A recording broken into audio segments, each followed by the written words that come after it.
What's up, everybody? Welcome to Locked On Sooners Live. Sorry about some of the technical difficulties. We're now using a new streaming host, so apologize for that, but welcome. We're excited to talk to you about the transfer portal stuff that's been happening over the last few days and this national championship game, if you could even call it that. We'll talk about that. We'll talk about what Oklahoma's lost, what they've gained, and what it means for Oklahoma, and kind of how do we see Oklahoma and TCU and Georgia and all that on tonight's episode of Locked On Sooners.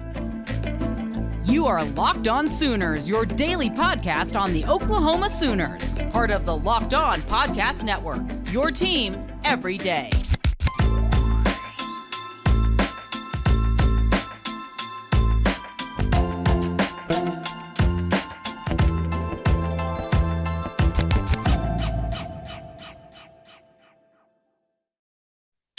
What's up, everybody? Welcome to Locked On Sooners. Thank you so much for being a part of the show. We are live tonight on YouTube.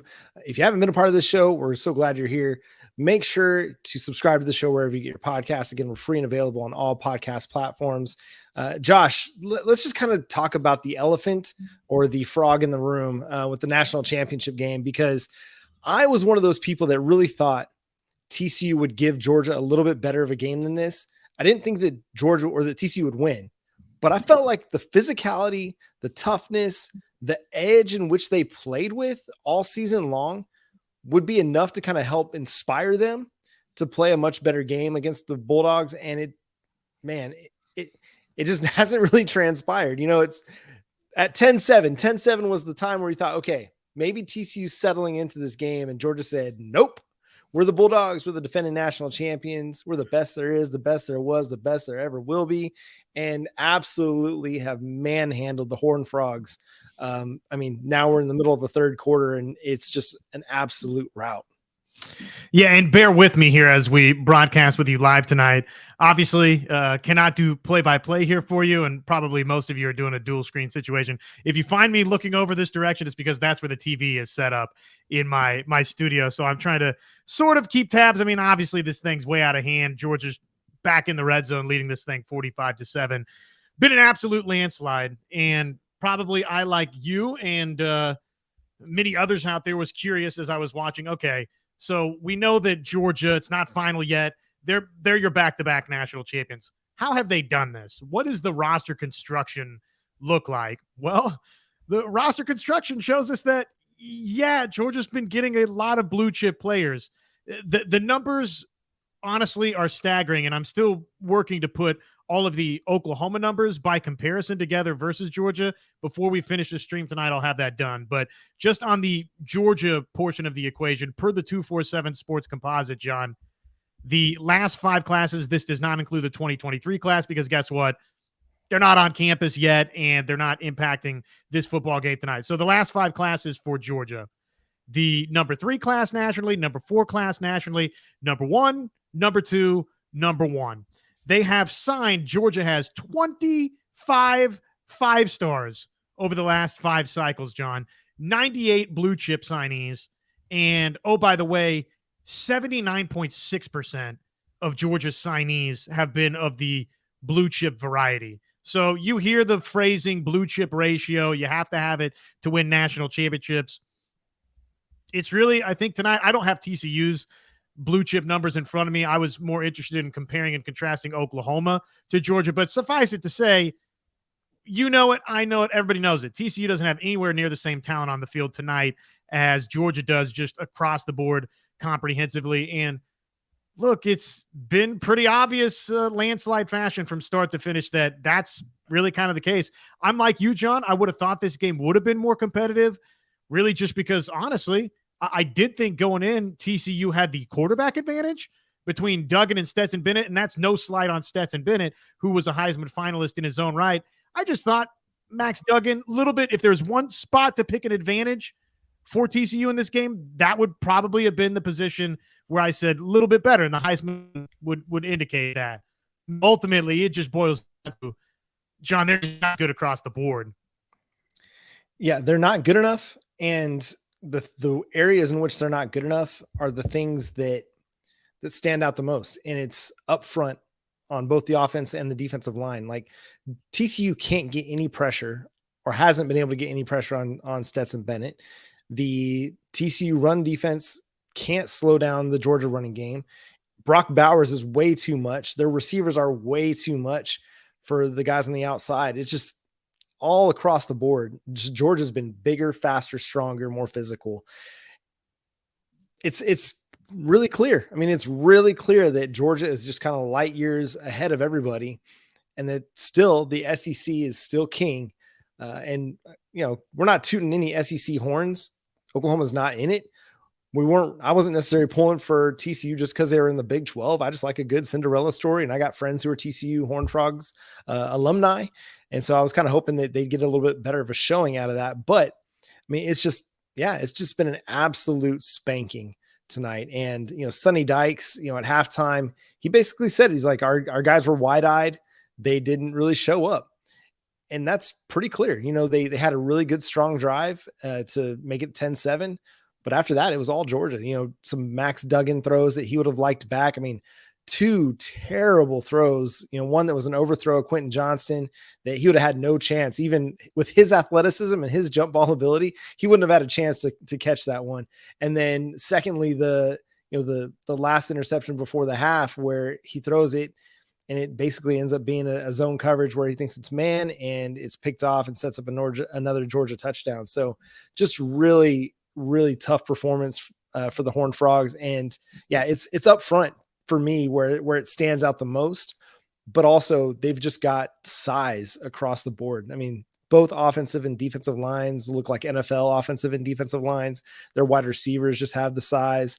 It's something to behold, really, when you watch this Georgia team play against a Big 12 team that was really good and a Big 12 team that was dominating the Oklahoma Sooners even before Dylan Gabriel went out of the game. It's very what's the word I'm looking for here? It stands out. It's very eye-opening, I guess, as an Oklahoma Sooners fan. You knew that you're chasing Georgia, you're chasing Alabama, that those were the teams that you had to raise your talent level, raise your game to be on the same playing field as those guys and be able to compete with those guys. But this game kind of showed me that Oklahoma is still quite a ways away from being able to compete with the Georgias, with the Alabamas. And you've mentioned it several times on this show, Josh, as we've talked about the recruitments of David Hicks, of David Stone, 5-star defensive tackles that Oklahoma, they missed out on David Hicks. They're going to be in a tight race for David Stone in the 2024 class, but those are the guys, those are the difference makers. It's going to be the thing that makes Oklahoma's defensive front different than what we've had in the past and potentially put them in a situation where they're going to be able to compete with Alabama, with Georgia on the field.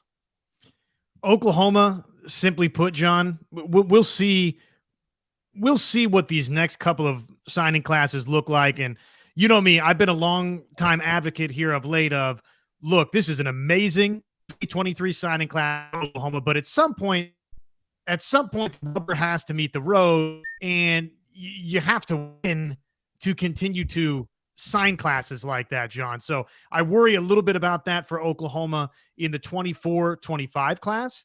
If things are similar to obviously this past season, at some point 6 and 7, simply you're not going to be able to sign classes like that, I don't think. That being said, I was curious to compare Oklahoma's recruiting numbers versus Georgia's.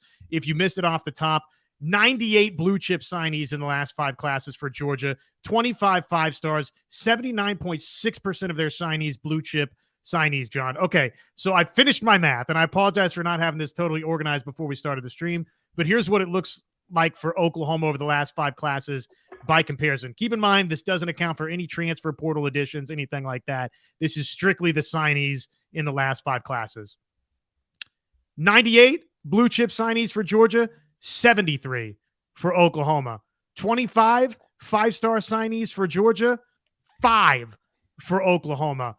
Not a bad blue chip percentage for Oklahoma, 67.59% blue chip signees for OU. But when you've given up 25 blue chip signees to Georgia, 5 5-stars basically each class difference, that is a substantial gap that we're talking about. So I think the secret to success John, for Oklahoma going forward is first and foremost, when you get into the stars do matter conversation, Oklahoma has to continue stacking classes like this one, these last two that they've inked, but especially this 23 class.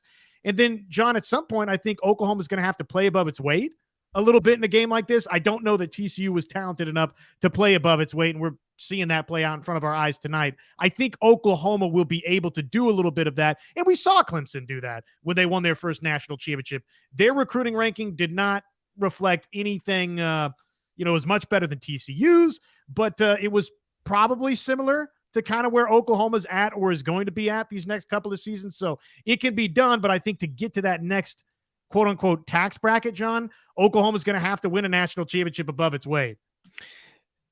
And they've got to hit on their 4 and 5 stars because, we can talk about the 5 stars they've signed, Theo Weiss, Trajan Bridges, Spencer Rattler didn't really play out like 5 stars, right? Caleb Williams, he was really good for half a season for the most part, but he's no longer with Oklahoma. So like several of those blue chip players aren't with the Sooners anymore. Or, like you look at a Bray Walker or a Nate Anderson, like 2 guys that were Justin Broyles, 2 guys that, or several guys that were at the top of several recruiting classes for the Sooners, but didn't exceed expectations. And I think that's really what it comes down to is the evaluation has to hit and they have to meet and exceed those expectations. Your 3 stars got to play like 4 stars. Your 4 stars got to play like 5 stars. And your 5 stars, they got to play like NFL ready guys. Like they've got to play like NFL guys. And that's where Oklahoma's missed, right? Is they've had some of their guys play really, really well, but not all of their blue chip prospects have played up to that 4 and 5 star level over the last several years, this year in particular. So it's just a matter of development. It's a matter of those guys not just resting on the fact that they were 4 and 5 star guys, but getting better and being better than what they were. Again, I'd point to a guy like Bray Walker. Like Oklahoma got nothing out of him, like pretty much nothing out of that guy. And he was one of the top 20 offensive linemen Oklahoma's ever recruited. And since the modern recruiting era started back in like the early 2000s. So when you get nothing out of that guy, that hurts you really big. Justin Broyles was a nice player, but was he the best player in his class? No. And he never played like the best player in his class. He was a solid player for you, a good rotational safety, a guy that helped you on special teams, a leader, but he didn't help you ascend. And so that's the thing that really has hurt Oklahoma is so many of these misses, not just the 5 stars, Hank, but also the 4 stars. Like you can't miss on these 4-star guys. And, Jimmy's mentioning, Nate Anderson potentially being the starter for the spring game. That's very possible. But is he going to be the starter come fall? Because that's when it's really going to matter. And at what point does the number 1 player in your recruiting class become a disappointment if he's not starting for you? I mean, he's been with the program, 2 seasons at least? I have to go back and look at that, but he hasn't risen to the level of expectation just yet. And that's where Oklahoma's missing. Now, this 2023 signing class, if they miss on that, I mean, it's devastating. It's absolutely devastating. Now you need to start seeing your 2022 guys really take off. Yes, they're just going to be sophomores in this program, but you got to start seeing some of those things come together, see this class come together because Gentry Williams, Robert Spears Jennings, like those 2 guys in particular are going to have to be game changers for the Oklahoma secondary this season and then next season as they go into the SEC. You can't miss on those guys. Danny Stutzman, Ethan Downs, 2 very crucial parts of the 2021 recruiting class. They got to be big time parts of this team moving forward. They can't just be okay guys. They got to be great players. And so I think that's where Oklahoma is at. We're going to continue to talk about this, what this TCU debacle means for Oklahoma, who again got boat raced down there in Fort Worth by the Horned Frogs again before even Dylan Gabriel went out.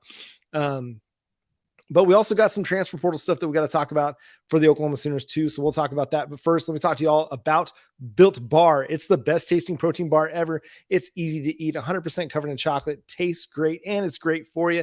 Anywhere from 130 to 180 calories, 14 to 19 grams of protein, and just 4 or 5 grams of sugar. Yeah, you heard that. 4 or 5 grams of sugar. It's one of the One of the things I have on a regular basis, sorry, I'm seeing the chat as I'm doing the ad read and it's throwing me off.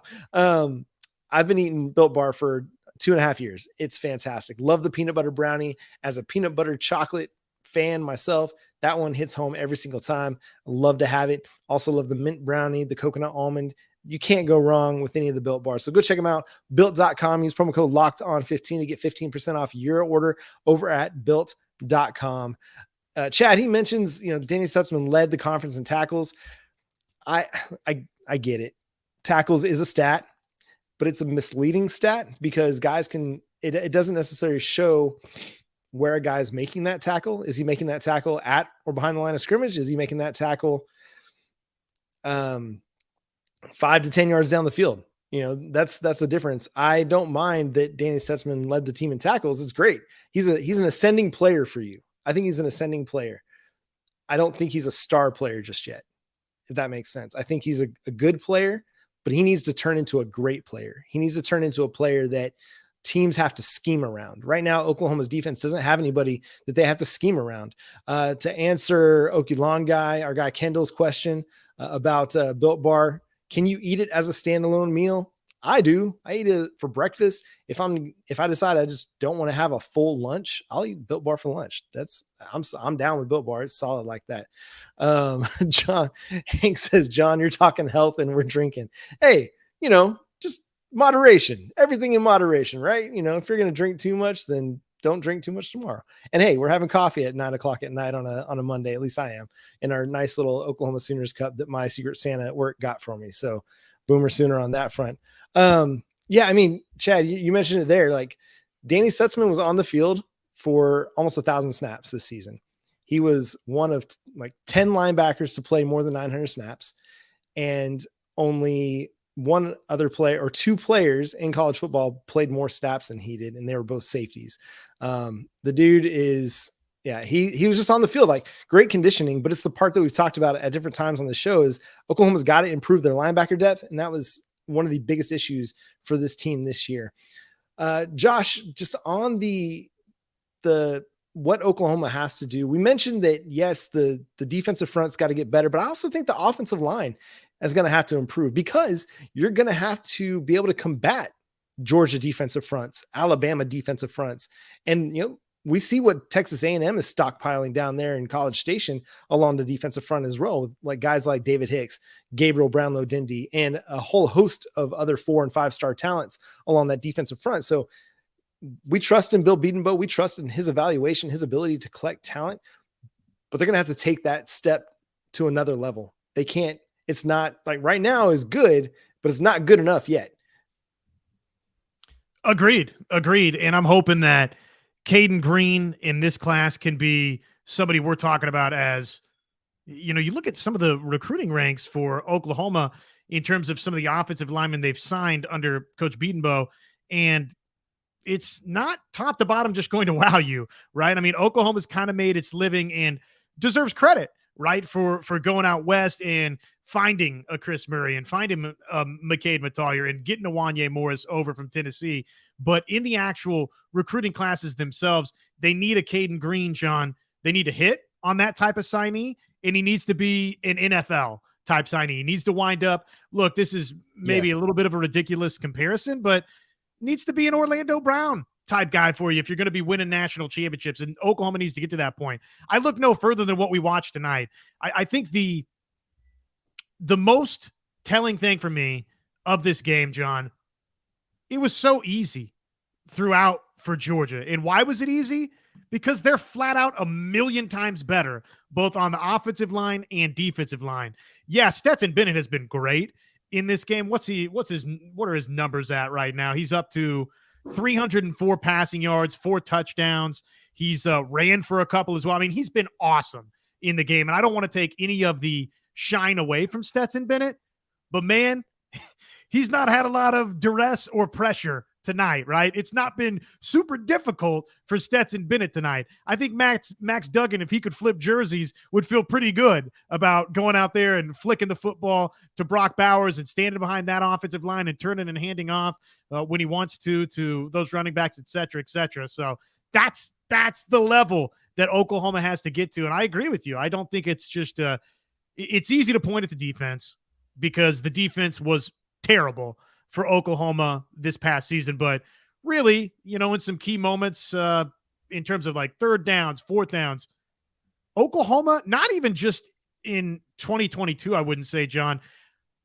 I would say dating back to, and I get it, the 17 offense was incredible, but kind of dating back to then to where you really felt comfortable. Okay, third down and 2, we're going to go pick up these 2 yards right here, right now. We're going to turn and give, and we're going to feel confident that we're going to do that 8 times out of 10 or whatever the percentage you would want to put on it is at. That's championship football, and I don't think Oklahoma's there right now. No, not at all. And that was the big issue this year, is that even though the offensive line did a great job at opening up holes for Eric Gray, and he had a fantastic season, a season that's probably going to get him picked in the top 4 rounds of the NFL draft, in short yardage situations, the offensive line couldn't get it done. And the running game couldn't get it done on a consistent level. And that was as much of a problem as anything. When it was 3rd and 3, 3rd and 2, 3rd and 1, 4th and 1, they were getting beat a lot of times. And that was a problem because they were playing for 4th down so many times. We're like, hey, let's just get it to 4th and 1 and then we'll go for it. And then ultimately it didn't fail. And for some reason, never went back to the Braden Willis Wildcat. After it was kind of effective in the Texas game, we only saw it like maybe 2 or 3 times after that. If I can, jog my memory a little bit, that's about as much as we saw it. And it would have been an effective option for them to go Wildcat in those situations when otherwise they weren't, or they were struggling a little bit in short yardage situations. So yeah, they've got a lot of work to do along the offensive line to get to that level. I mean, it's all over the place, really. I mean, their defensive backfield's got to get better. The linebacker core has got to get better. The defensive front, the offensive line. I mean, everything's going to have to get better. Everything. And I think that's okay to say. Like, this is a team that has some talent. But until they've got, I don't know. I really don't know, because they've got 4 and 5 star talents at different spots, and especially coming to Oklahoma, like this next class looks really good because you've got, 2 4 and 5 star guys along your defensive front in Derek LeBlanc and Adepoju Adebare. You've got 4-star guy in Caden Green coming. You got Jackson Arnold, a 5-star guy. You got 4 stars in Jaquays Petaway and Keon Brown. You got 4 stars along the, in the secondary, and a 5-star in Peyton Bowen. So like, things are coming. It's just, it's not going to come together right away. It's going to take 2, 3, possibly 4 recruiting cycles before Oklahoma stockpiles enough talent to get to the point where they can say, yes, we are ready to legitimately contend for a national title. They might they might get to a college football playoff next year. They might. I don't think they will. I'm not going to predict that they will, but with what they've added in the transfer portal, which we can kind of segue into that here in a second, with Deshaun McCullough as a potential Cheetah starter, with Rondell Bothroyd as a edge player, with Trace Ford at defensive end, with Davin Sears, Jacob Lacey at defensive tackle. Like, they're adding depth, and they're adding talented depth, not just guys that are going to come in and be rotational players, but in Bothroyd and McCullough, you got 2 legit starters to me. Like, those guys are probably going to start for you on your defense next year. They've got to continue to add talent, but it's not going to be a team that is going to be really ready to contend with the Georgias, Alabamas. Yeah. Okie Long guy. I don't think Oklahoma's winning the Big 12 next year either, but I think this is a good place to start with this 2023 transfer portal class and the 2023 signing class. This is kind of the foundation, along with the 2022 guys, 2022, 2023. That's the foundation of your future for national title contention. If those guys hit, or you get a 75% hit rate on those guys, then you're going to be contending here in 3-4 years. But it's not going to happen in 2023, and it might not happen in 2024. But I do think it's coming. Probably not. If we're being realistic about the thing, but I don't want to live in realistic tonight. I want to live in the world where this thing can get fixed overnight for Oklahoma, and Oklahoma can get right back onto the national stage and win a national championship as soon as next season. I get it. That's probably a little pie in the sky, and we're probably, yes, long-term picture, probably looking more long-term picture for that to happen. In a night like tonight, where it's 52-7 and the backup quarterback is in for Georgia, and oh, by the way, they're driving in for another score. And yeah, this same TCU team housed Oklahoma down in Fort Worth. Makes you feel like it's Peach Bowl-ish, right? It's like, oh my God, how far away are we from winning this thing? But I do think, Oklahoma, with just some incremental defensive improvement, I do think they can win the Big 12 championship next season. I do. I genuinely believe that.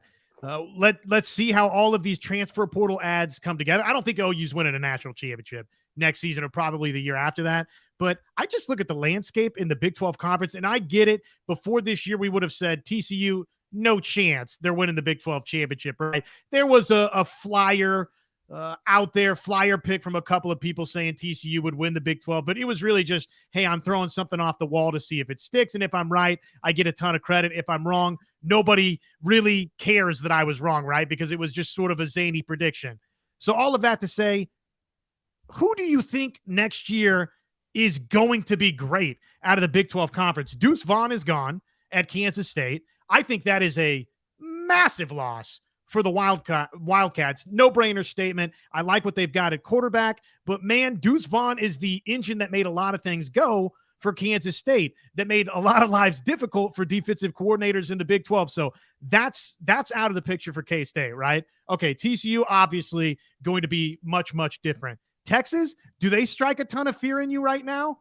I'm not sitting here trying to say that Oklahoma strikes a ton of fear in anybody. I'm just saying that if what we saw from TCU was done this season, why not Oklahoma if some of these defensive portal ads work? Because frankly, there is no Georgia. There is no Alabama. There is no Ohio State, Michigan in the Big 12. No, it's a fair point because, yeah, I mean, Texas, I think Quinn Ewers will be better in year 2. He's going to have to be. Otherwise, it's going to be the Arch Manning show. But I think Texas does have enough talent to be a problem for the Big 12 or for most of the teams in the Big 12. I think Texas Tech, what they're kind of building, is going to be a good team. Will they be a Big 12 title contending team? Who knows? I'm not concerned about Oklahoma State. Houston maybe could be one of those dark horse teams. I don't really think BYU is going to be up for the task just yet. Cincy, maybe. There's just not. Yeah, UCF, probably not. So yeah, I think it's going to be as wide open as it's ever been, but that was kind of how it was going into this year. I mean, you had Oklahoma that was being considered. You had Texas that was being considered, Oklahoma State, but there was just so many teams, I feel like, at the top that everybody, like there was Baylor. Everybody's picking Baylor to be the Big 12 champion. And we saw how it all, played out. Nothing played out like anybody thought it was going to be. So Oklahoma could go from 6-7 to, a 10-win team. I don't think it's likely, but the fact that they are bringing in so much talent on the defensive side, if it comes together and they're able to kind of figure out what went wrong this past season, and your 2022 defensive back signees in particular really step in and elevate the play of the defensive secondary, then I'll give it a better chance. We're not going to really know in non-conference because their non-conference schedule sucks, but it's once we start seeing them play against Big 12 competition, if they can actually hold teams to less than 35 points, which they gave up 35 points 7 times this season. If they can do that at a much lower rate, that'd be great. If they're able to hold teams to 30 or less, then they're going to have a great chance to win games because, in games in which they allowed 35 or more, they were 1-5. In games where they allowed less than 30, they were 4-1. So the one loss being the West Virginia loss, which was, again, surprising. Your offense kind of went into the tank on a rainy day in Morgantown. So I don't know, anything's possible, man. Getting Dylan Gabriel back is huge. It gives you a leg up in being able to be competitive and be in contention in the Big 12 title game. So many close losses. I know we hate the word close. We're like muting the word close on our Twitter timelines. And so we don't ever have to hear that word again. But I mean, it's true. Like, they weren't good enough to win those games. We're not going to say that they were, but 3-point losses, like, you were close. I mean, you were there. You're right there. You lose 4 games by a field goal and you split that and you're an 8-win team. But they just didn't get the bounces. They didn't get, Lady Luck on their side for much of this season. And you're a 6-7 football team. You are what your record says you are, to quote Bill Parcells. You are what your record says you are. You're a 6-7 team, worst record in Oklahoma football since 1998. So you just kind of have to take it from there. But with the talent that they're adding on defense, and I wrote an article over at Sooners Wire today about how, Brent Venables and them, they're just really going all in on adding defensive talent. And I love it. I love that they're looking at a team that was one of the worst defenses in the country and saying, why are we going to just sit and wait for this unit to develop? No. And Josh put out a great tweet, reflecting that, they've added 6 defensive players. And then you consider Kendall Dolby, who could also be a potential starter for this team. And although he's part of the 2023 signing class, that's 7, guys on the defensive side that could factor in to what Oklahoma does defensively. That's a lot. You talk about Jacob Lacey as a defensive tackle, piece, Devon Sears as a defensive tackle piece, Bothroyd, we talked about on the edge. That dude brings legit production. He could go to the NFL and be a top 100 pick potentially because he got, 16 sacks 14 sacks, 26 and a half tackles for loss in the last 2 seasons. Why is that guy in the portal? Why isn't he not going to the league? Like, that's NFL production, but Oklahoma's going to get the benefit of him for at least 1 season. So that could help really transform your pass rush. You got a legit pass rusher. You're not having to wonder, okay, where's the pass rush going to come from? Now you hope a guy like Ethan Downs continues what he did at the end of the season and takes another step forward and becomes a really good pass rusher on the other side of things. But you've got a legit one. And then you got another one in, Deshaun McCullough. I know he's being probably projected as a cheetah for this team, but you can't ignore 4 sacks as a true freshman, as an edge player. You can't ignore it. So they're going to rush him in blitz situations. They might even put him in there as a defensive end on 3rd down in pass rush situations, 3rd and long situations. You send Deshaun McCullough out there. He's got the athleticism, the speed. And then you think maybe a guy like R. Mason Thomas can take another step. Sorry, I'm getting beyond the point. But the point being, they've added enough defensive talent that maybe Oklahoma doesn't improve from 30 points a game to 15 points a game, but 30 points a game to 25 points a game. Maybe they make a few more stops in these games. Maybe they're going to have more depth so that at the end of games, they're able to make a stop or two and pull out the win, where that wasn't the case this year, where, West Virginia in particular, Garrett Green did everything he wanted to because Oklahoma's defense was just tired at the end of that game. Danny Stutzman played 100 snaps. You can't play 100 snaps and not get exhausted. So the fact that they're building this depth, I love it. Nobody's job is safe. I'm sure there are a few guys that are probably going to be starters again next year, but competition is going to figure out who rises to the top. I put out a list of guys I felt like could be starters for this team or who could start for Oklahoma's defense. And somebody asked me about Key Lawrence and whether I thought he would get jumped by Robert Spears Jennings and Reggie Pearson. I didn't see anything out of Key Lawrence this year that makes me really believe he's going to be a starter for this team. I feel like he kind of falls back into a rotational role. All that being said, Josh, I think I'm with you. I don't think that there's anybody in the Big 12 that is far and away the favorite. I think Texas will probably be the favorite in the Big 12, going, in all the preseason rankings, preseason polls, all that, just because they're Texas. They got Quinn Ewers coming back and they did some good things this year. They started building their defense, which helped them a lot. But again, I don't think there's anybody necessarily it's far and away better than anybody else. It's going to be a fun league next year, to a lot of teams' detriments, but I think it could be a lot of fun. Sorry, I probably overshot a lot of these comments that you guys are throwing out there. Let's talk about David Ugwoegbu coming, because several people have asked this question. Who do we think is going to replace David Ugwoegbu? People were surprised that he's transferring. So he graduated in December, played 4 seasons with the Oklahoma Sooners, never redshirted. So, he's still got his 5th year for COVID. He's going to be going out as a grad transfer. To me, it was inevitable. I felt like that was coming, that if he didn't go to the NFL, he was going to transfer, because I just felt like there was nothing left here for him because he's out of eligibility. But even if he did have eligibility, I think he needed to go somewhere new, get a fresh start, and kind of go from there. So you said something earlier about Danny Stutzman, and I don't remember the phrasing of how you said it, or just basically that, hey, I've seen some really good things, but I don't know that I've seen next great linebacker things, right? Is that fair to say? Paraphrasing of sort of along the lines of what you said? I just haven't seen great yet. I think he can be great. And I also preface this anytime I write about Stutzman and talk about him and saying this was his first year to be a starter. Yeah, he got some playing time as a true freshman, but this was his first full year to be a starter. So no, you're not going to have everything all together in your first year as a starter, especially at linebacker in a complicated defense against complicated offenses in a complicated conference in the Big 12. So I've seen good. You can't lead the Big 12 in tackles without being good. I haven't seen great yet. I also think that the lack of linebacker depth hurt him too, because you can't be on the field as much as he was on the field. And I say lack of linebacker depth, as well as the offense's inability to sustain drives to help the defense out.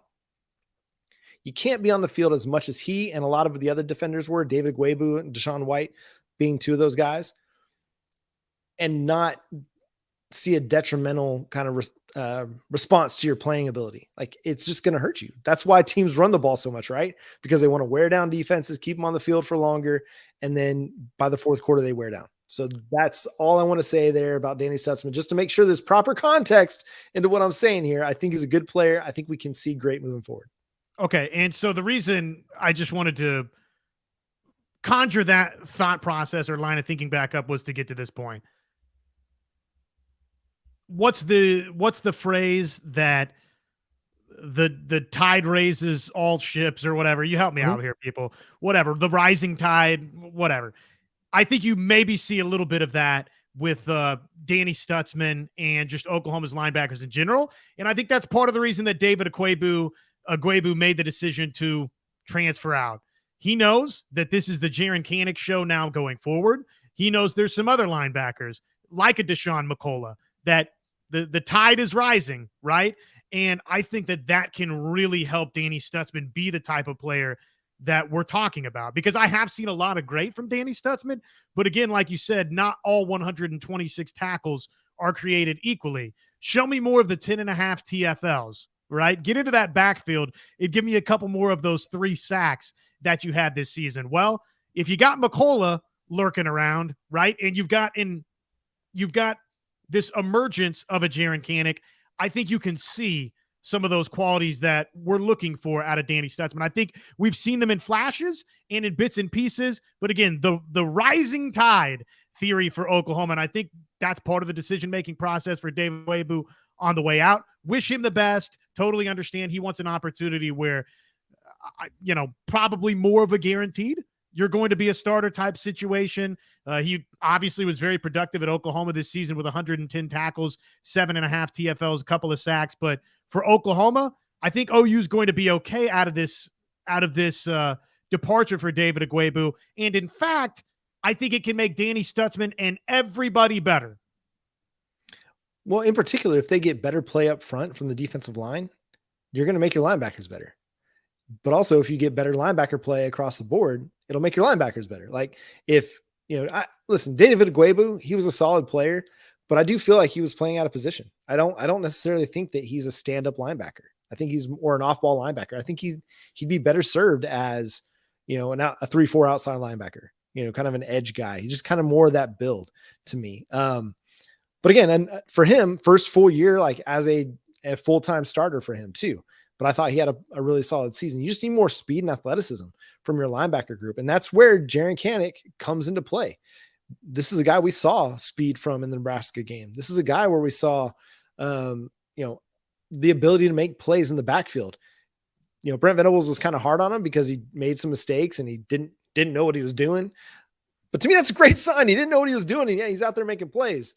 And then so you get guys like him, Kobe McKenzie, Kip Lewis, kind of taking another step. Those 3 with Danny Stutzman and Deshaun McCullough, again, if we're projecting him as a cheetah, that improves your linebacker depth. Yeah, again, those guys, Jaren Kanak, it's going to be his first full year potentially, or Kobe McKenzie, it'll be their first years as starters. But hopefully they're not playing every snap of every single game. Hopefully we're seeing more of a linebacker rotation where it's, okay, we're going to give a couple series to Jaren Kanak if he's not the starter, because we want to keep our guys fresh, or we're going to give a couple series to Kobe McKenzie if he's not the starter, because we want to keep our guys fresh and able to play at a high level for a longer portion of the game than they were able to sustain in 2022. So I think that's going to be key element. Again, they've got really good linebackers coming up in the 2022 class, rising to be either, redshirt freshmen or sophomores, true sophomores.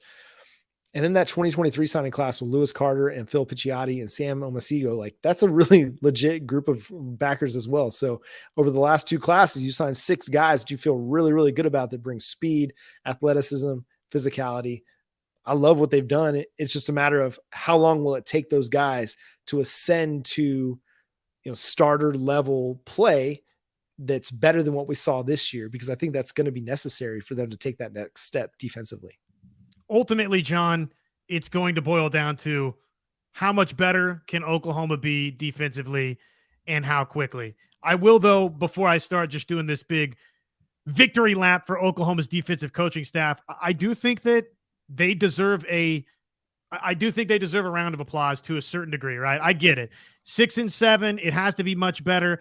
I think that Oklahoma fans in general have to be very careful, and Oklahoma as a program needs to be very careful with this idea of let's just get back to 9 wins. Let's show definite improvement next season. No, go win the Big 12 championship. You're good enough to go win the Big 12 championship next season. You're good enough to make the type of jump that TCU made this season. 6-7 is not acceptable at Oklahoma. You had more talent than what you showed on the field this season. So just settling our expectations down to, let's win 8, let's win 9 games. I hope that's not where we're at as Oklahoma fans going into next season, because some of these hits out of the transfer portal need to be just that. They need to be automatic hits for OU. That being said, round of applause for the coaching staff, right? This is not a negative sermon. This is a happy sermon. I think that Oklahoma's coaching staff, John, deserves some legitimate credit for this. They were terrible defensively, just awful at basically every single defensive metric you could look at. Scoring defense, rushing defense, passing defense, third down defense, whatever, right? This coaching staff didn't sit there and say, you know what? Well, we signed a good class to close 2022. We signed a good class here in 2023. They went out, John, and they won some legitimate battles here on the transfer portal recruiting trail.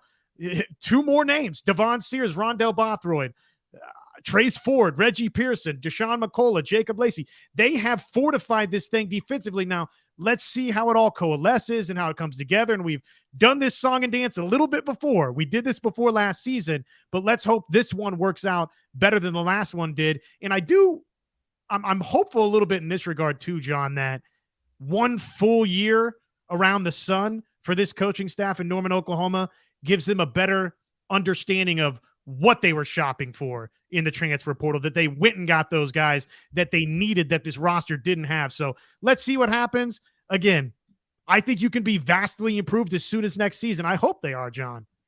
Well, and if you get a full season from Dylan Gabriel, he doesn't miss a game and a half. And really, I mean, what it's going to come down to also offensively is seeing guys like Jalil Farouk take a step. Guys like Jaden Gibson, Nick Anderson become contributors offensively. Javonte Barnes, Gavin Sawchuk being what we saw in the Cheez-It Bowl. We did this thing last year where, I watched, Marcus Stripling, Reggie Grimes, Ethan Downs have this fantastic Senior Bowl, or not Senior Bowl, but Alamo Bowl, and thinking, okay, man, Oklahoma's pass rush is going to be great without Isaiah Thomas and Nick Bonito, and it's going to be just fine. And then it wasn't. And so I'm hoping that what we saw to Javonte Barnes and Gavin Sawchuk is legit. Like what we saw, 2 guys rushing for 100 yards, those are going to be the 2 guys that we see in 2022 as well, 2023. And we're not going to know that until they get into the Big 12 schedule, because again, like I said earlier, their non-conference schedule sucks. Like they're going to go 3-0 in non-conference. That's what I'm going to predict. But we're not going to really get a good understanding of what this team is until they start playing Big 12 opponents. So I'm excited. And again, like you said, it's Oklahoma. You don't have expectations that are 8-win seasons at Oklahoma. You don't. You hope that they're a Big 12 title contender, because that's what they've been. And a team like TCU going from 5-7 to national title game, why not? I mean, why not Oklahoma? Was TCU that much better on that day against Oklahoma? They were that much better. But what does that game look like if Dylan Gabriel is there for a full 4 quarters? Oklahoma loses, but I think it's a lot closer than, 51-24 or something like that, 55-24. I think it's a much closer game than that. I think that this team has the capability, the potential. We got to see Brent Venables time management skills improve in game. We've got to see the defensive play calling improve in game. We've got to see more consistency from the offense, better efficiency on 3rd and 4th down and red zone. We've talked about that ad nauseum on this show. You improve some of those things, maybe you are. And this is where, and I know I've mentioned this on Jalil Farooq. This is where I feel like Farooq can be that guy, because he's a guy that wins in a very different way than Marvin Mims does. Like Marvin Mims, great deep threat, wins down the field almost at will. But could you count on him to be that short to intermediate guy? Could you count on him to pick up a first down on a 7-yard slant or whatever? It's 3rd and 7. You need 7 yards. You're going to run a slant. Is Mims going to be that guy that you throw to? I didn't see that often enough out of Marvin Mims, but I do think that Jalil Farooq can be that guy. I think he's got the size. I think he's got, the physicality, the after the catch skills, the ability to run with the ball in his hands to be a number 1 wide receiver for this team. Jimmy's mentioned in the drops. Sure. Absolutely. But that can improve. That can get better. Some of that is kind of the situation in which they, threw the ball, where they threw the ball to him. But I do think Jalil Farooq could be a guy that helps them improve their 3rd, 4th down efficiency and their red zone efficiency. Again, a lot that has to get better for this team to move forward, but I like what they've done in the transfer portal. I think David Ugwoegbu's, departure, it is what it is. Like, you got to start turning over the Alex Grinch defense. You got to start losing those guys. If you want to be better, you got to get better players. And some of it, is development of what you've got, but some of it is just, you got to recruit better and play better players. So I'm looking forward to seeing the 2022 guys take a step and see if we get to see some of the 2023 guys on the field. I'm not expecting that, because we didn't see much of the 2022 guys on the field, but there might be a few, like a PJ Adebari that gets some playing time like R. Mason Thomas did, or there might be a guy like Peyton Bowen that sees the field just because he's that good of a player that you can't sit him on the sideline. Yeah, Josh, what else should we talk about? I feel like I'm just kind of, losing my train of thought here. Sorry. I think that's the next step here out of the transfer portal for Oklahoma is, can they get a couple of wide receivers to pair with some of these names we're talking about that need to emerge? Obviously, Jalil Farooq would be the first name that you look at and say, okay, that's someone that can be a bona fide number 1 wide receiver for Oklahoma. Drake Stoops, very good possession wide receiver. I don't think Oklahoma should be in the business of trying to count on Drake Stoops being its 2nd leading pass catcher next season if it wants to win a Big 12 championship. With all peace and love and due respect to Drake Stoops, they need Jaden Gibson. They need Nick Anderson, one of those 2 guys, to take a serious jump. And oh, by the way, they, like I said, transfer portal, that's what comes next. They need to land a couple of wide receiver names out of the portal. Walter Rouse, we'll see what happens there. He hasn't made a decision as far as I've seen or know. So that would be the next offensive tackle that you're keeping an eye on for Oklahoma out of the portal.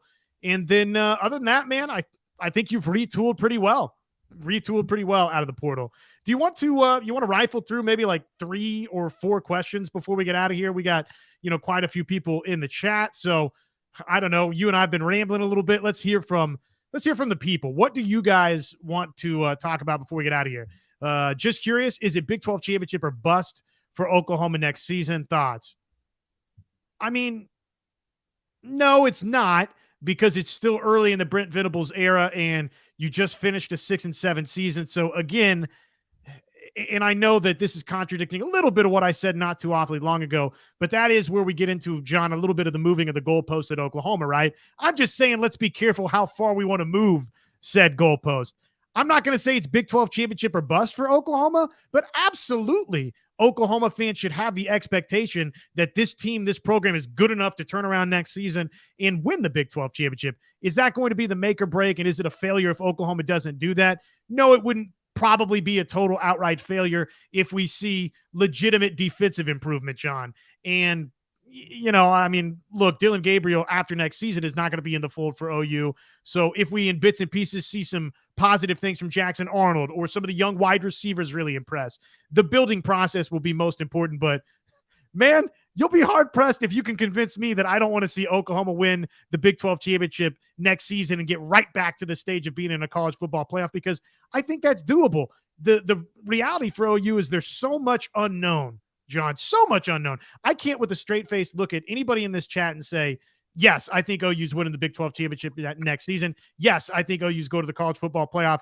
I don't think it's crazy, but how could I possibly with any confidence predict that right now? So that's just, I think, kind of where we're at with OU. Yeah, I feel the same way. I feel like this is a team that we're seeing some good things being put on paper, but paper doesn't win you football games. So we've got to see it on the field. And after last year, that's where I'm at. I'm in wait and see mode. I'm in wait to see what this team does in conference play, because it was looking really, really good in 2022 non-conference. It was looking fantastic with those 3 30-point or more wins to start your season. And then the wheels came off. The defense just didn't look the same. You know, the offense wasn't as consistent as it needed to be. And obviously, yeah, you lose Dylan Gabriel for a game and a half, and that's going to hurt you. But it was just an up and down roller coaster all year long. You couldn't stop anybody in Big 12 play. And then when you did against West Virginia, your offense went to the toilet. So yeah, I'm in wait and see mode. And I know that that's not a really popular place to be, but I do think that this is a team that is putting some good things on paper that has a chance to improve upon this 6-7 record that they had in 2022. I don't do yourself a favor. Do not use the transitive property with TCU and Georgia tonight. It will not make you feel good about this national championship. I do think one final takeaway from this national championship game tonight. First off, Georgia's amazing. Okay, this is an incredible run that they're on. The recruiting numbers, we opened with that. Oklahoma has to get more talent laden. I think that's pretty obvious. That's pretty simple. That much has been demonstrated by the last 2 seasons for Georgia. I also don't think the gap is 65-7 for Oklahoma with Georgia. I think this thing just turned into an absolute landslide tonight. I do think it was a mismatch in a lot of ways for TCU versus Georgia. They weren't nearly as talented, and in a lot of areas, they weren't nearly as good. But this kind of tonight felt like, to me, sort of like that USC-Oklahoma national championship game, though I think that OU team was a heck of a lot better than this TCU team. But all of which is to say, this thing just got away from TCU from the word go, and they never found a way to get it back. Yeah, Hank, you're probably right that TCU didn't belong, but they belonged, I think, better than 65-7. Yeah, next question, Josh. Who do we think is going to be the first 2024 OU commit?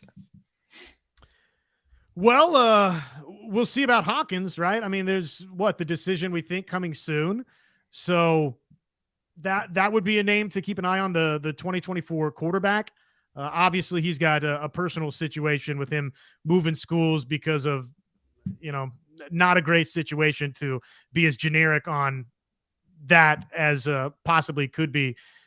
So, I mean, he's dealing with a lot right now. I don't know if that pushes his decision timetable back. It would make sense if it did, right? Shuffling schools like that. But that would be a name to keep an eye on. Beyond that, man, we're just getting this 2024 cycle going. They need a commit, though. It would be huge for them, John, to get a couple of names before we get out of the spring. I know that summer is sort of when Oklahoma made all of its hay last year, and I think that's going to be a trend that we see for Oklahoma year in and year out. But, man, it would make Oklahoma fans sleep at night a little easier for this 2024 class and cycle if all of a sudden we're at, where were we at last year? 5-7 commits maybe coming out of the spring. And even that was like panic central for some people. You had that bozo down at Texas, right? The story about Oklahoma's crumbling and on. And then anyways, they look like a total idiot for having said that. But all of which is to say you'd like to see a couple of commits by the end of the spring. But, I don't know. Summer's probably going to be where we get most of that action, just like last year, John. Yeah, I think you're right on that. I do think we will get some over the spring. Hawkins is set to commit at the end of January or 1st of February. I can't remember exact date. That could be the case, but Arkansas is a big player for him too. So it wouldn't surprise me to see that be his destination, because You look at the quarterback situation in Norman, you got Jackson Arnold. And if everything goes like we hope it's going to go, he's going to be your quarterback 2024, 2025, 2026. So is Michael Hawkins going to be willing to sit and wait behind Jackson Arnold? You hope he would be. He's a legacy. He's got strong Oklahoma ties. He'd fit really, really well with what Jeff Lebby wants to do offensively. And so I think that's a good fit for him. But hey, Arkansas has done some really good things with quarterback play over the last few years as well. Again, the personal situation that he's got going on, like Josh mentioned, could change when he decides to commit. But this is a guy that everybody feels pretty confidently is going to be an Oklahoma Sooner. So if he does commit on his regular timetable, I think he'd probably be the first guy. Get your quarterback in the class, and that's huge. I mean, we saw it with Jackson Arnold. He was the first official commit of the Brent Venables era. We had Josh Bates from the Lincoln Riley tenure, but you get Jackson Arnold in early and solidify it early, and then it helps to develop the rest of your class, right? Because everybody wants to be a part of that when you've got the quarterback. The quarterback kind of helps lead the class. It's not the be all end all of the class, but it does help lead the class. And we saw how kind of the rest of the 2023 cycle played out. Another name to keep an eye on would be Eli Bowen, Peyton Bowen's younger brother. He's a 2024 cornerback. That could be, we've seen, Parker Thune, our guy, Parker Thune, OU Insider 247 Sports. He's already put in crystal balls on Eli Bowen. He put in the Eli Bowen one when the flip we thought was going to happen with Peyton Bowen was happening. So that could be a name to watch as well. So be on the lookout for that one as well. So, yeah, that's kind of where I'm looking at. What do you think about this? No Big 12 team is winning an Natty. OU and Texas are years away from even winning a winning record in SEC conference. We'll need a few years to get going and learn to step up to SEC football. They're going to have a winning record in the SEC. I think by the time that maybe not 2024. I don't know. I think they could have a winning record in 2024. Remember, they're not all juggernauts. Like they're not all Georgia. They're not all Alabama. You've got Vanderbilt. You've got Mississippi State. You got Ole Miss. Like they're good teams for sure. But you're not just top to bottom Georgias. So the Oklahoma's going to have a chance to have a winning record.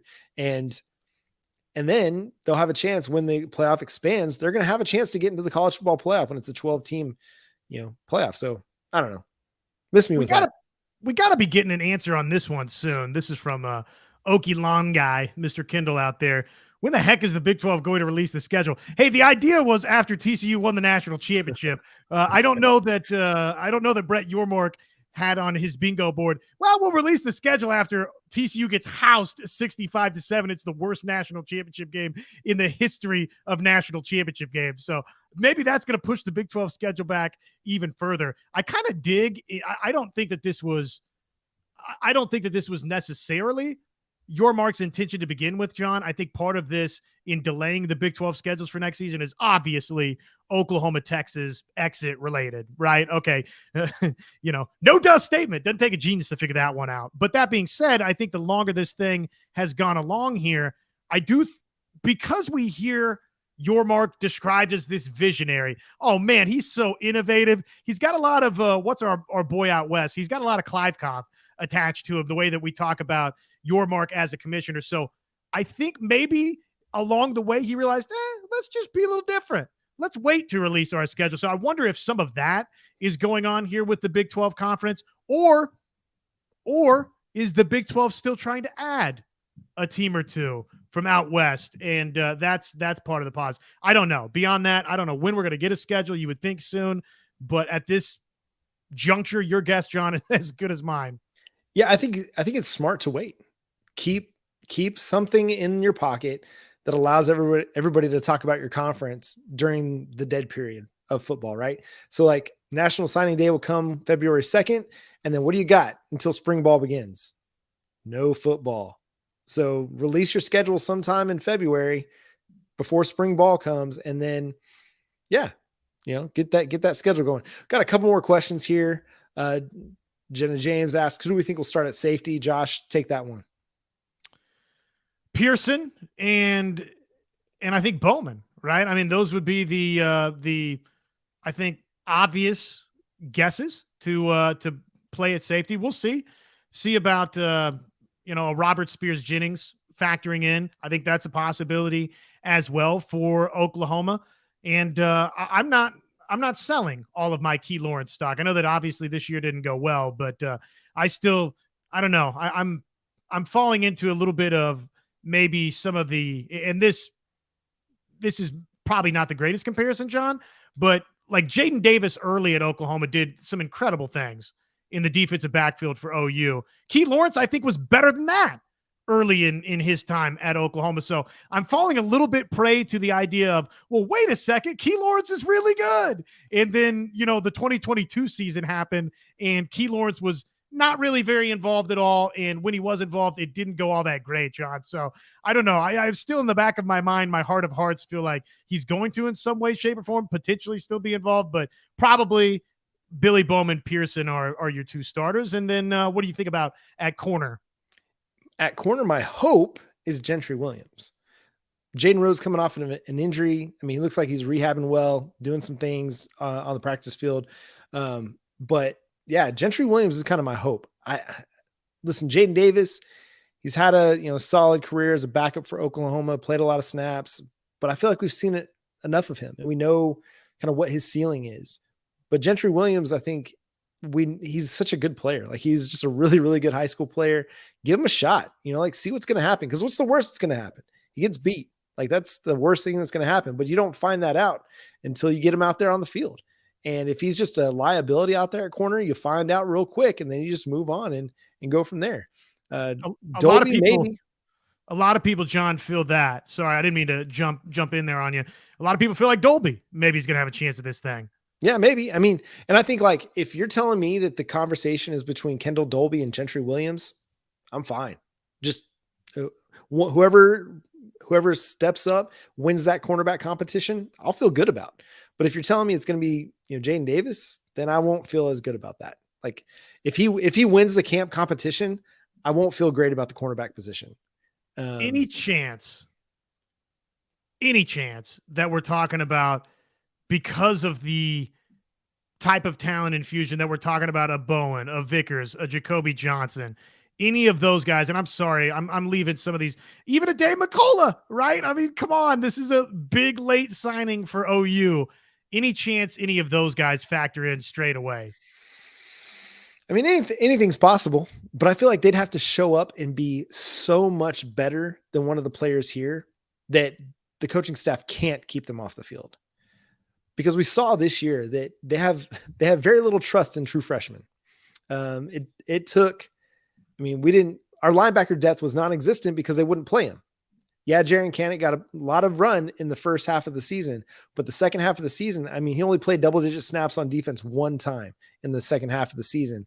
And there was one game in particular that he didn't play at all. I think I'd have to go find it real quick on Pro Football Focus stats, but they didn't want him out there on the field very much. And if that doesn't give you an indication as to what Oklahoma feels about true freshmen, I don't know what will. You get to see R. Mason Thomas in spurts, but the penalties that they had, like, that's not great. Like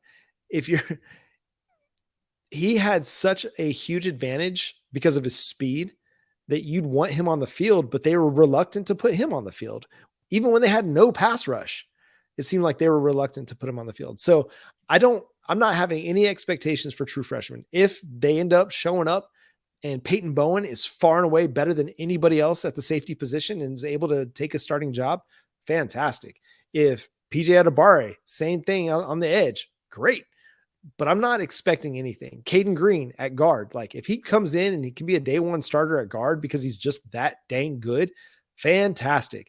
But don't put any expectations on any of these guys to come in and be day one starters. Maybe day one contributors, rotational players, maybe, but I'm not going to be expecting them to be day one starters. 120th nationally in passing yards allowed per game. Ugh, gross. Just and that's why I say maybe, like every avenue should be open to Oklahoma. Mm-hmm. Every avenue should be open. Now, I'm with you. I think probably it's going to be folks that have already been on campus, or you're looking, and not even just talking defensive backfield, just across the board. transfer portal additions, right, that have already played some college football would be the most likely, no duh. But honestly, man, if we're talking about a jump for Oklahoma where they wind up winning the Big 12 championship and they're light years better defensively from, let me find what their total defense stat was. I can tell you off the top of my head, it wasn't good. If Oklahoma's able to make that leapfrog to winning a Big 12 championship, getting into a college football playoff, then probably a PJ Atabare, a Peyton Bowen, one of those guys, a couple of those guys might be immediate difference makers. Not saying that's likely, not predicting that, just saying that if you want to paint that picture, which I would love to on this National Championship Monday, paint a little bit of that picture here for you on Locked On Sooners, probably you need a little bit of that. Yeah, and Jenna mentions Kenai Walker. That's another name to watch in the quarterback competition. I always forget about Kenai Walker because he was so hyped up in the spring and the summer that you thought, oh man, maybe this is going to be a guy that takes on a big role, but didn't. Jimmy asks about Cheetah. I think it's Deshaun McCullough. I wanted him to play edge, but adding Rondell at defensive end, I think that kind of answers that question for you. It allows you to play Deshaun at Cheetah. Harrington at Cheetah being a possibility. Sure, maybe, but Deshaun McCullough, like that dude's got the stuff, man. I think he's going to come in and be a day one difference maker for us. Anything in closing before we get out of here? We've touched on a lot. The big news of the day, outside of just Georgia absolutely destroying TCU 65-7 in the national championship game, and what does it mean for Oklahoma, is obviously David Ugwoegbu enters the transfer portal for OU. Oklahoma lands another transfer portal addition in Devon Sears, so that gets the Oklahoma recruiting bingo board up to, well, many names out of the transfer portal defensively. So they've done a legitimate overhaul. That's kind of the big stories. Any cleaning up of shop before we get out of here? I don't think so. I just want to say I apologize to the Green Arrow that you feel like Oklahoma sucks when you listen to this podcast. I mean, I hope that we're bringing a realistic and reasonable conversation to the table about what Oklahoma is. They were a 6-7 team this year. I don't know how we can. I mean, there are positive things to take away from the season, absolutely, but I mean, it's a 6-7 team. What else can we say? It's got a lot of improving to do. It's got a lot of things it's got to work on. Do I want them to be better? Do I think they can be better? Sure. I'm an optimist at heart. Like, I picked them to win the Big 12. I even said in our preseason preview, I thought they could go undefeated. Come on. Like, I thought that there was enough there that this team could do well, and they didn't. And I'm not sitting here backtracking because they weren't good. I'm just saying, like, they are what they were, and they've got improving to do. Like, this is a team that's got to improve in a lot of areas. And I'm sorry if you feel like we're like Debbie Downers and pessimistic and all that, but what can we do? Like, this is the team that we were dealt. We would love to talk about a national title contender. We would love to talk about a team that's going to definitely win the Big 12. We'd love to talk about a team that's far and away better than everybody else, but we don't know that yet. We don't know that yet. And I would love to, provide all of the positive vibes for you. And hopefully this spring we'll get more, but until I see this team on the field against another Big 12 opponent and absolutely dominate them, that's kind of where I'm going to be. Sorry. Not sorry. Hey, and I just want to say, Green Arrow, I love the comment. It made me laugh. I thought it was great. It's tremendous. And I have made one of my New Year's resolutions. I'm trying, believe it or not. When you listen and watch this podcast, you might not find yourself agreeing with this. I'm genuinely trying to be more positive in 2023. Hence why I said earlier, I genuinely believe that this Oklahoma team, as soon as next season, can win the Big 12 championship because of some transfer portal additions they made, because of this signing class, and honestly, because of the relative lack of strength across the rest of the league. I think they can win the league. I think they can go to the college football playoff. But again, I got to keep it 100 with you too and say, I have no real on paper. I've got no reason on paper to tell you, yeah, Oklahoma's going to do all of these things, and it's obvious why. It's just kind of where we're at after a 6-7 season, unfortunately. Yeah. And I think that's okay. Like, we can talk relatively about this thing and talk reasonably about it. That's what we hope to bring here every day on the Locked On Sooners podcast, is a show that is reasonable. It's based not just in our hopes and our dreams or our opinions, but it's based on kind of what we see. And yeah, that's kind of where we go from there. Like, but thank you so much for being a part of this. Like, this is a blast to do. We're so ecstatic to be a part of this show and have you all a part of this show. We love, the interaction we get with you all on the YouTube side of things. That's why we do this live show, because it makes it so much more fun for us to do. I just want to say, because we didn't get the chance to say it as we ended the 2022 calendar year, but I mean, this was Locked On Sooners' best year yet by a long shot. I mean, 360,000 people listened to us on the podcast side. 370,000 people watched us on the YouTube side. And so thank you all so much for being a part of this show and being a part of what we do. Like, we do this, we love it. We enjoy talking Oklahoma Sooners football, but if y'all weren't a part of it and y'all weren't interacting with us on the YouTube side or on Twitter or wherever you kind of follow along, then it wouldn't be near as much fun for us. So thank you so much for being a part of the show. It means the world to us to have so many people just tuning in on a Monday night when you could be doing a whole lot of other things, and you take your time to be a part of this. So, on Josh's behalf, on mine, on behalf of the Locked On Network, the Locked On Podcast Network, we're so thankful you're here. And we're going to be back again next Monday night. Make sure you're tuned in for all of our shows this week, where we'll continue to kind of have some more takeaways from the national title game as we kind of process what happened in that beat down as well. And, we'll probably get more transfer portal news over the next few days. So we'll continue to touch on that and cover that. So again, thank you so much for being a part of the show. Make sure you're subscribed to the show wherever you get your podcasts. Again, we're free and available on all platforms: Apple, Google, Spotify, where Podbean. If you listen to podcasts on Podbean, we're available there too. Go subscribe to the show over on YouTube so that you can be notified when new episodes drop. We always try to drop the YouTube side on the nighttime before the podcast drops on the daytime. So for Josh, I'm John. We'll catch you then. We'll catch you tomorrow. Boomer Sooner.